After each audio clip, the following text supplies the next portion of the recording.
পাণ্ডবরা যখন বনবাসে গিয়েছিলেন, যক্ষরাজ তখন যুধিষ্ঠিরকে জিজ্ঞাসা করেছিলেন যে পৃথিবীতে সুখী কে। তিনি উত্তরে বলেছিলেন, যার কোনো ঋণ নেই তিনিই সুখী।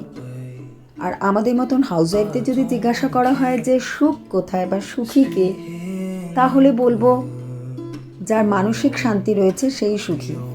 আর এই মানসিক শান্তিটা তখনই আসবে যখন আপনার কাছে যা আছে, যতটুকু আছে, সেটাকে নিয়েই আপনি আনন্দে থাকতে শিখে যাবেন। ঠিক যেমন আমি আমার এই ছোট্ট 1 BHK ফ্ল্যাটের মধ্যে আমি সারাক্ষণ আনন্দের মধ্যে থাকি। জীবনের ওঠাপড়া তো লেগেই আছে, ভালো লাগা, মন্দ লাগা, মন খারাপ সব আছে। তার পাশাপাশি নিজের কাজ নিজে গুছিয়ে করি, নিজের সংসারটাকে ভালোবাসি, তাই তো সারা দিন এত আনন্দে থাকতে পারি। সকালে ঘুম থেকে উঠে এবং রাত্রে ঘুমোতে যাবার সময় একটা মানসিক শান্তি অনুভব করি।